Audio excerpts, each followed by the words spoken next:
দর্শক সবাইকে প্রীতি শুভেচ্ছা জানিয়ে ঈদের বিশেষ মিউজিক অনুষ্ঠান থেকে আমি প্রণব সাহা অপু আপনাদের স্বাগত জানাচ্ছি এবং আমার সঙ্গে আজকে অসম্ভব রকমের জনপ্রিয় একজন মানুষ আছেন। একটু পরেই তাকে দেখবেন এবং আপনারা সবাই যেমনটা আমরা বলি যে সারা বিশ্বের মানুষ, বাংলা ভাষাভাষী মানুষ, বাংলাকে যারা ভালোবাসে তারা তার নাম বলার আগে একটি কথা উচ্চারণ করেন, একটি গানের লাইন উচ্চারণ করে। সেই লাইনটি এখনই বলে দিচ্ছি, যদি থাকে নসিবে। হ্যাঁ, আমাদের আজকের অনুষ্ঠানের যিনি অতিথি তিনি শামসেল হক চিশতি। আপনাকে স্বাগত জানাচ্ছি আমাদের আজকের এই অনুষ্ঠানে। দর্শক, একটা ছোট্ট গল্প দিয়ে আজকের অনুষ্ঠানটা আমরা শুরু করতে চাই। 1979 সালের একটি গল্প।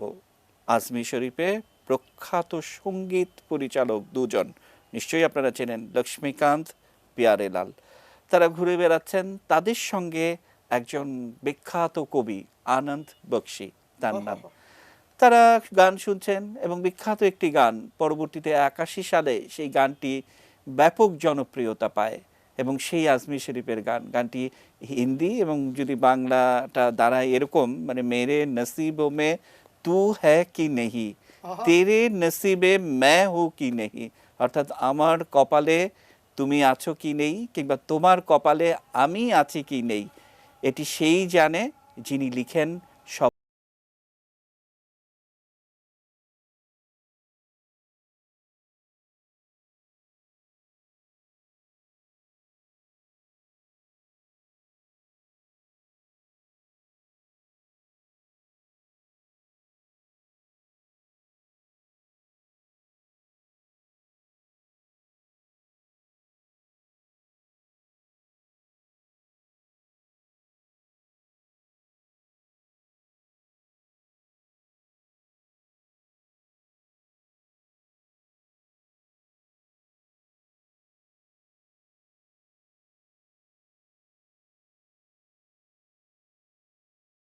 নসিবে আপনি আপনি আসিবে।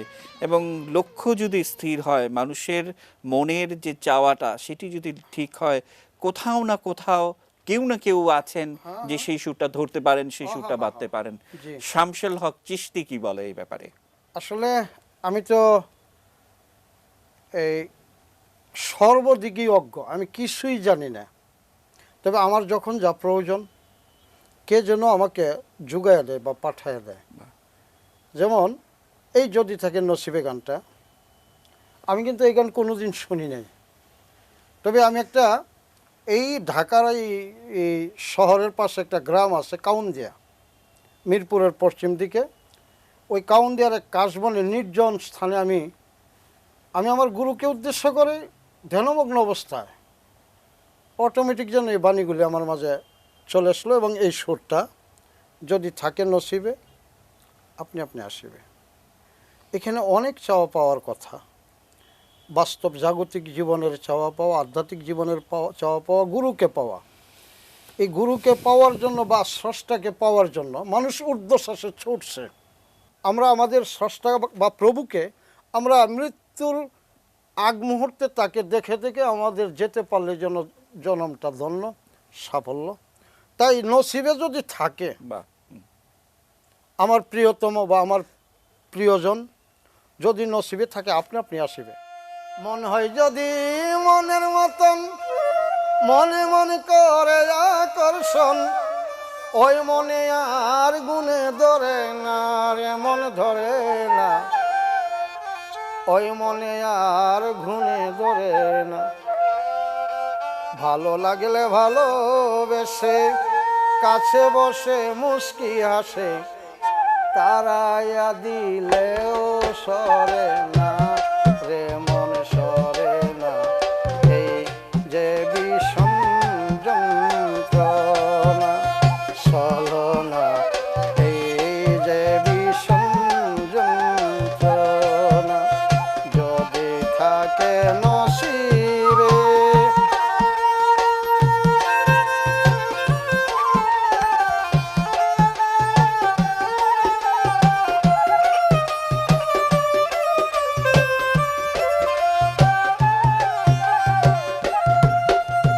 বেহায়া মনা শামসেল হকে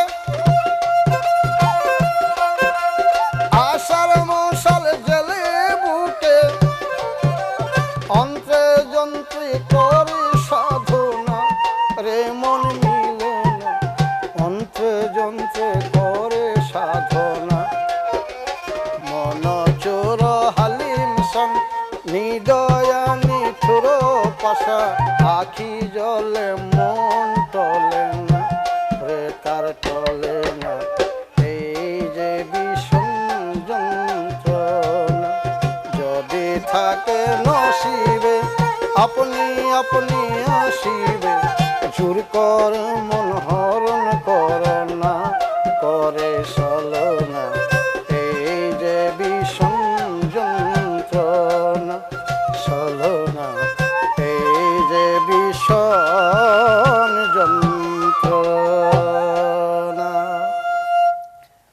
গানের একটি কথায় আপনি বলছেন যে শামসেল হকের বেহাইয়া মন, খুবই একটা যৌক্তিক কথা।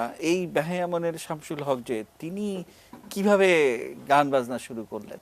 বড় ভাই ছিল ডাক্তার মাওলানা ফাইজুর রহমান, যখন উনি আলেমে পড়ে আমাকে নিয়ে ইয়াজদহমে ভর্তি করছিল। ওনার ইচ্ছা ছিল যে ওনার দলে আমারে অন্তর্ভুক্ত করে ওনার গাড়টি আমারে টানাইব। আমার সঙ্গীতের এই প্রথম সূচনাটা হইল যাত্রা মঞ্চ থেকে। বাহ, হুম। সাধক শ্রী রামপ্রসাদ যাত্রা অভিনয় দেখে চাই না মাগো রাজা হতে রাজা হতে দুবেলা পাই যেন দুটো খেতে, সংসার ধর্ম বড় ধর্ম মা তাই পারি না ছেড়ে যেতে। আপনার নানান গানের মধ্যে আমি দেখি যে আপনি প্রায়শই একটা গান করেন, আপনি ও আমার দেশের মাটি, এই হ্যাঁ। গানটা কেন করেন আপনি? এখানটা ওই যে মাতা পিতার স্মরণে, হ্যাঁ, বাবা নিজের সব কিছু ত্যাগ করে দিচ্ছে দেশের জন্য। তো এখন মাও বেঁচে নেই, বাবাও বেঁচে নেই, তাদের পবিত্র দেহ শুয়ে আছে। তো আমি তো আর তাদের পা এখন পাইতেছি না, ওই পায়ে আর চুমাইতে পারতেছি না, তো মাটিতে কাল্লাটা ঠেকাই। আমার জন্মভূমি, হুম। আমার মা, আমার এই দেশ সনে মিশা। তুমি মিশে সমর দেহের সনে,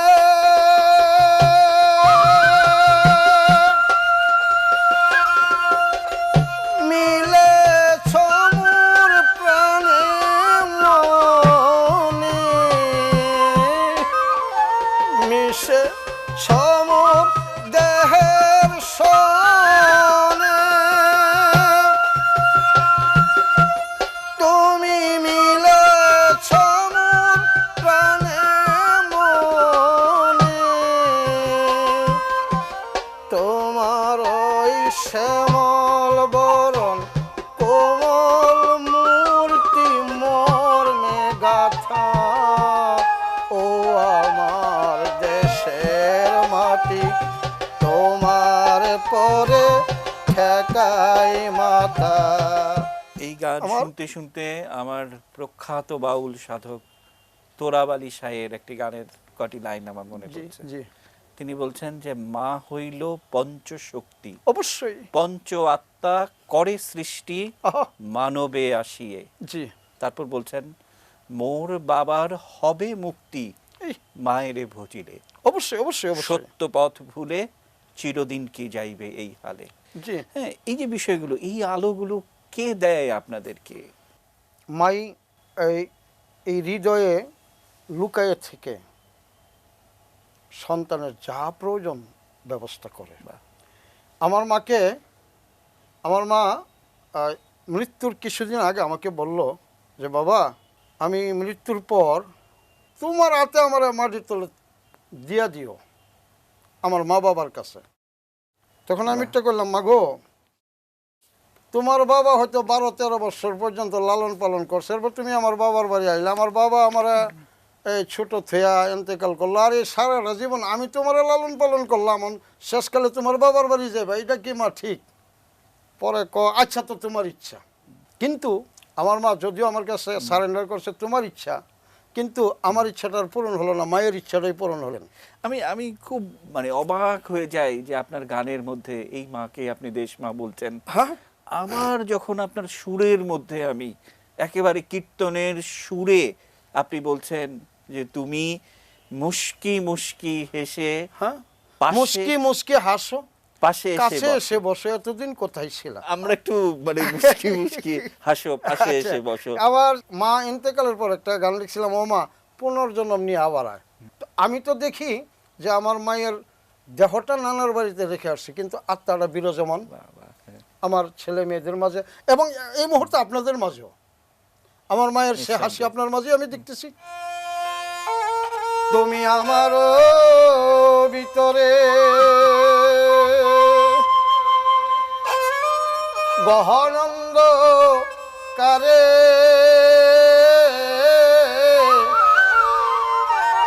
আমার ভিতরে গহনন্দ কারে, কেমনে লোকাই। একটা কথা কই বাবা, বর্তমান দেশে যে হালচাল পরিস্থিতি চলছে, মানুষগুলির চোখে যদি মায়ের ছবি থাকতো, এই 6-7 বছরের বাচ্চাগুলিরা অপকর্ম করতে পারতো না। তুমি মুস্কি মুস্কি হাসো, কাছে এসে বসো, এতদিন কোথায় ছিলে?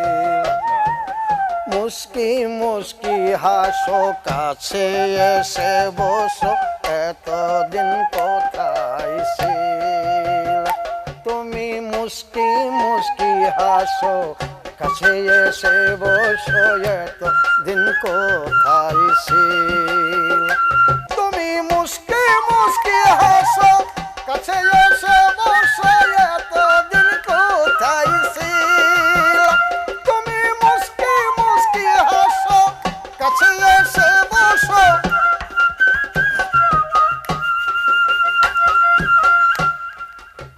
প্রভু হে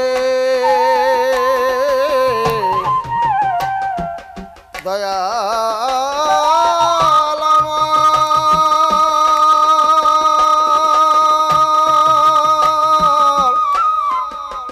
প্রভু হে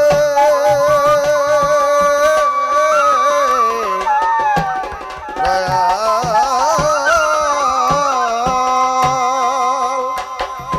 যেখানে আমি নাই সেখানে তোমায় পাই, সামনে দাঁড়াইল। তুমি হালিমের বাগানে রহিয়া গোপনে, হালিমের বাগানে রহিয়া গোপনে, কেমনে প্রকাশে পাইলা? তুমি মুস্কি মুস্কি হাসো, কাছে এসে বসো, এতদিন কোথায় ছিলা? আমার কাছে তো মনে হচ্ছে যে আমি আপনাদের প্রশ্ন করতে চাই যে আপনি এতদিন কোথায় ছিলেন, এই প্রশ্নটি আমি করতে তো চাই। বাবা, আমি এতদিন নিগুড় জঙ্গলে লুকিয়েছিলাম। এটা আমার গুরুর বাণী। ঝিনুকে মুক্তা হলে চুপ হয়ে যায়, বাহ, ঝিনুকে মুক্তা হলে চুপ হয়ে যায়, মুখ খোলে না।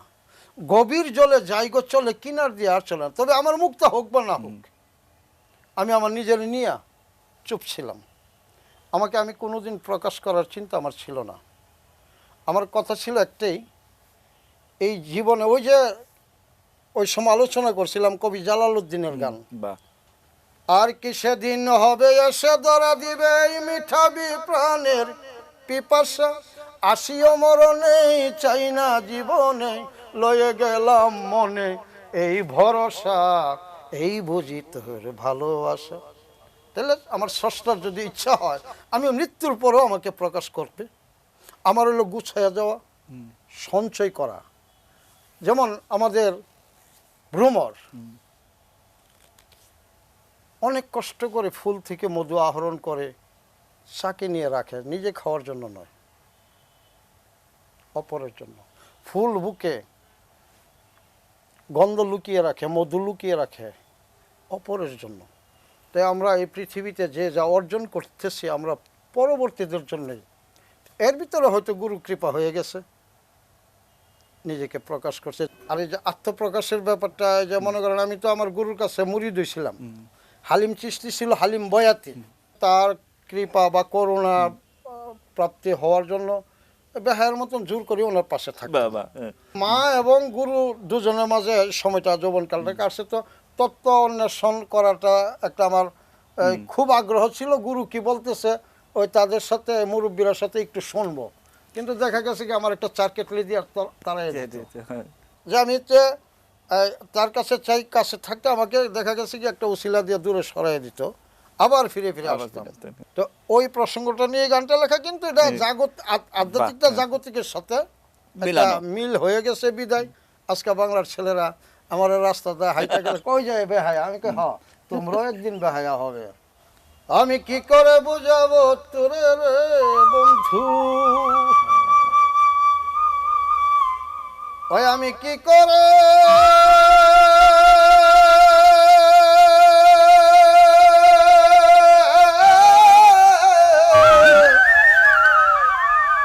বুঝাই তোরে রে ও বন্ধু, আমি যে তোমার কাঙ্গাল, আজ আমার গটিল জঞ্জাল, দেখায়া মনটা লয়া তোমার ভালোবাসিয়া, আজ আমার গটিল জঞ্জাল।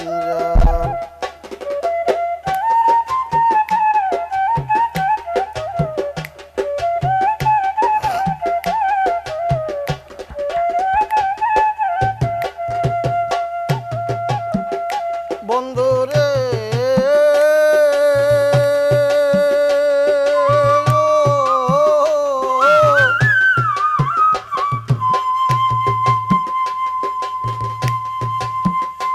এখন আসি বলে অবহেলে রাখিস না বহাল, আসি বলে অবহেলে রাখিস না বহাল, আজ যদিও না চিন মোরে, আজ যদিও না, আজ যদিও না চিন মোরে, চিনিতে পারিবি কাল, আজ আমার গতিল জঞ্জাল রে, আজ আমার গতিল জঞ্জাল, বেহায়া মনটা লইয়া তোমার ভালোবাসিয়া, আজ আমার গতিল জঞ্জাল রে, আজ আমার গতিল জঞ্জাল। প্রিয় দর্শক, অনুষ্ঠানের এই পর্যায়ে নিচ্ছে ছোট্ট বিরতি, এটু নিউজের সঙ্গেই থাকুন।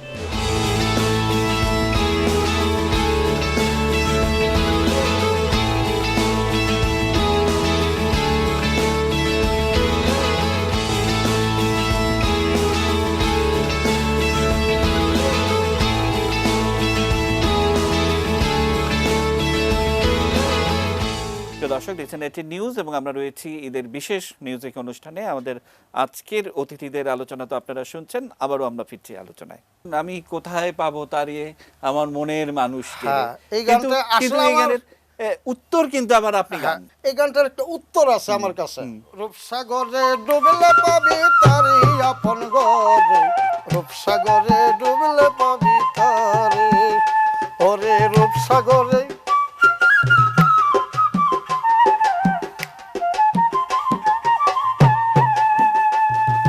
যেজন তোমার হৃদ মাজারে নির্জীবকে সজীব করে,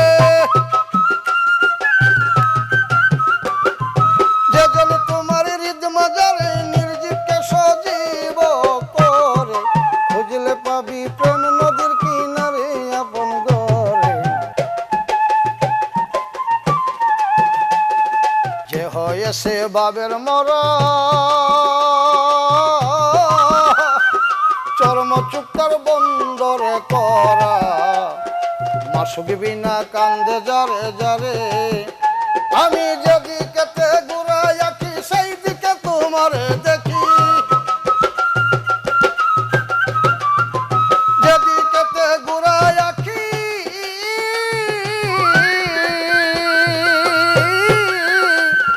সেই দিকে মৌলারে দেখি, হালিম মিয়া চিনল না তোমারে, হায় হায় ওরে হালিম মিয়া চিনল না তোমারে আপন গরে, রূপসাগরে ডুবলে পাবি তারে, গুরুর রূপসাগরে, গুরুর রূপসাগরে ডুবলে পাবি তারি আপন গরে, রূপসাগরে ডুবলে পাবি তারে। আমার কাছে মনে হয় যে আমরা যার সৃষ্টি, আমাদের স্রষ্টা যিনি, আমরা যে যার ধর্ম পালন করি না কেন, কিন্তু কেউ না কেউ তো আমাদের ভেতরে এই আলো, এই সুর, এই যে ভালো লাগা তিনি সৃষ্টি করেছেন। আমার বারবার মনে হয় যে সাইজি লালন যিনি যেই দিনটি এই পৃথিবী থেকে চলে যাচ্ছিলেন সেই দিনটির কথা আমি মনে করি। কিভাবে তিনি সকাল থেকেই বলছেন যে আজকে কিন্তু আমি চলে যাচ্ছি, আহা! অর্থাৎ আজকে রাতে কিন্তু আমি চলে যাচ্ছি। হ্যাঁ, সারা হ্যাঁ। রাত সমস্ত আহা! ভক্ত এলেন এবং আপনি নিশ্চয়ই জানেন যে 117 বছর তিনি বেঁচে ছিলেন এবং সারা রাত গান হলো। ভোর রাতে সূর্য যেদিন যখন উঠছে ঠিক সেই সময় তিনি বললেন যে আমি চললাম, আমি চললাম, আমি চললাম। আহা! তিনি চলে এই গেলেন। প্রসঙ্গটা ঠিক আমার গুরুর বেলাও। দয়াল বলতেছে আমার মৃত্যুর সময় শামসু আমার সামনে থাকবে না। আর 1 সপ্তাহ আগে উনি আমার কাছ থেকে বিদায় নিয়ে নিল। তোমার সবই ছিল জানা, তোমার সবই ছিল জানা, আমায় দিয়ে ভুল ঠিকানা রাখলে করে কানা, তোমার সবই ছিল জানা, তোমার সবই ছিল জানা। আপনাকে যারা সমালোচনা করে, জি। আপনাকে নিয়ে যারা নানান গালি দেয়, হ্যাঁ, নাস্তিক, মন্দ কথা বলে, মুরতাদ। সবকিছু বলে, আপনার গান যারা আবার শোনে, জি, বাবা আপনি স্রষ্টার যখন গান করেন অহ, আপনি কিন্তু বলেন যে তোমরাও কিন্তু তার অবশ্যই অবশ্যই। মেহমান। এই কারণেই তো এই যে আমি কারো প্রতি রাগ হই না, কারণ ওরা না বুঝা আমাকে মন্দচারী বলতেছে। এই যে ইউটিউব চ্যানেলওয়ালারা এইগুলির একটু দমন করা দরকার। মাননীয় সরকার যদি আমার ওয়াজ শুনে আর কি। এই যে আপনি বলেন যে আমার যিনি স্রষ্টা এবং তার সন্তুষ্টির জন্য আমি যে গান করি, অবশ্যই, অবশ্যই। সঙ্গীত করি এবং সেটার মেহমান কিন্তু আপনি, সেটার আমি মেহমান আমিও, আমি আমার বাংলাদেশের মতো মানুষ। করেই, অর্থাৎ আমি গান শিখে তাড়াতাড়ি বড় লোক হব, এই এই চিন্তা ভাবনা নিয়ে আমি হালিম বয়াতির কাছে মুরিদ হয়েছিলাম। তো উনি আমার গান শিখেছে ঠিকই, একেবারে চুলদারি পাকায়া। ওই সময় আমাকে, ওই সময় তো কণ্ঠ আরও টনটনা ছিল, চেহারা ভালো ছিল, কিন্তু ওই সময় উনি আমাকে ছাড়ে নাই। আমাকে বদ্ধ জেলখানার কয়েদির মতন 26টা বছর আটকিয়ে রাখছে। ওই সময় কষ্ট হয়েছে, ধৈর্যের ফল তিক্ত পরিণাম মধুর। কথাটা আগে শুনতাম, এখন তার প্রমাণ পাইতেছি। তো এখন যারা আমাকে ভুল বুঝে, হয়তো একদিন তারা সংশোধন হতে পারে, তারাও আপনার গানের মেহমান হবে। তারা আমার গানের মেহমান। গান কিন্তু আমার শুনে ঠিক, বাবা, গানের ধামা ছাপা দেওয়ার জন্য যে যতই চেষ্টা করতেছে, আসলে সত্যকে কখনো দাবিয়ে রাখা যায় না। এই বিদ্যুৎকে কেউ যদি অস্বীকার করে, বিদ্যুৎ তাকে শর্ট করে অথবা টেনে নিয়ে তার মৃত্যু ঘটায়। এই গানকে যারা অস্বীকার করে তাদের ঠিক এমনি দশা ঘটে। সঙ্গীতের স্পর্শটা মানুষের তৈরি বিদ্যুৎ, এই বিদ্যুতের সে লাখো গুণ পাওয়ার, যাকে ধরে হের কলিজা আংরা করে সারে। এই সঙ্গীত থেকে কেউ ঢুকলে আর বেরিয়ে যেতে পারে না। আমরা কি সেটার মেহমান কিনা? অবশ্যই অবশ্যই। তাহলে আমরা কি সেই মেহমানের গানটা শুনবো না? আমারি গান যার অনুদান, তোমরাও তার মেহমান বন্ধু, তোমরাও তার মেহমান। আমারি গান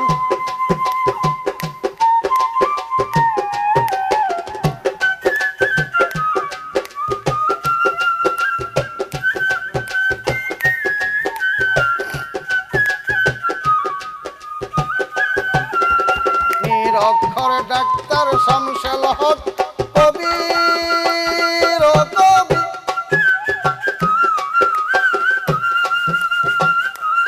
যদি নবুয়তের যুগ থাকতো মোর কবি ও হতো নবী।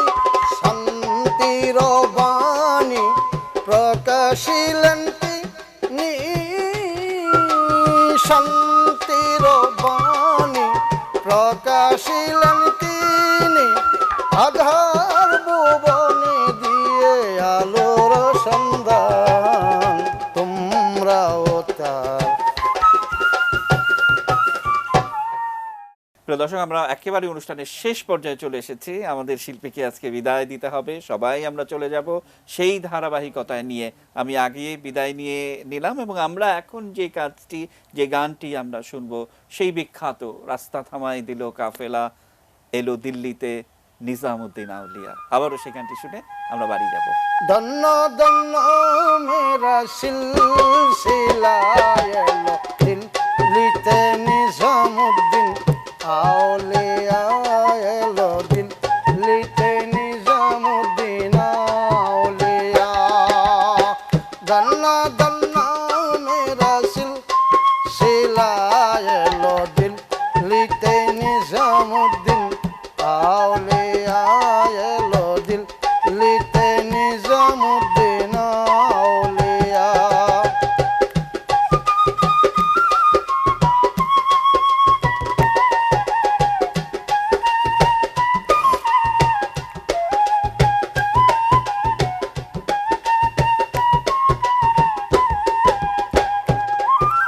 সৌদাগর স্বপনে দেখায় আসিয়া এক বুজুর্গন, রাস্তার মাঝে অনেক বিপদ বলিতেছে তার সন্ধান।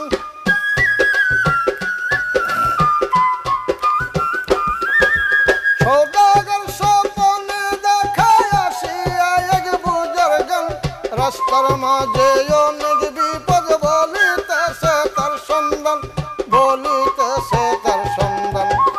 নিজামীর দরবারে চাদর দাও গিয়া এলো দিল্লিতে নিজামুদ্দিন আউলিয়া এলো দিল্লিতে নিজামুদ্দিন আউলিয়া।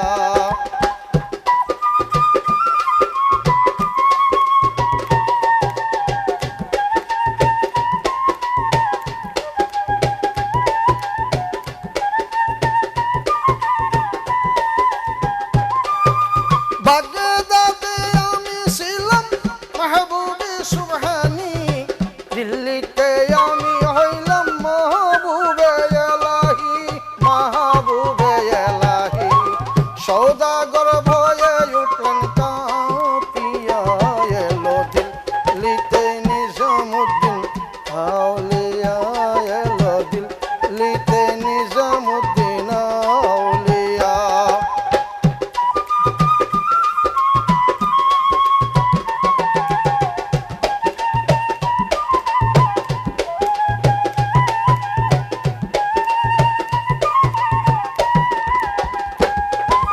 হাসানে কইলাল মিয়া ভাই বুঝলাম না কিছুই আমি, বালুর ঘাটে কে আসিল ইসরাইল শানি জানি।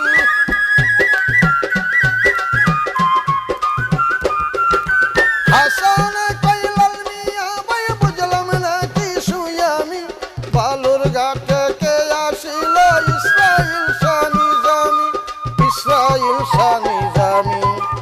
ইশারাই নিও সবে বুঝিয়া এলো দিল্লিতে নিজামুদ্দিন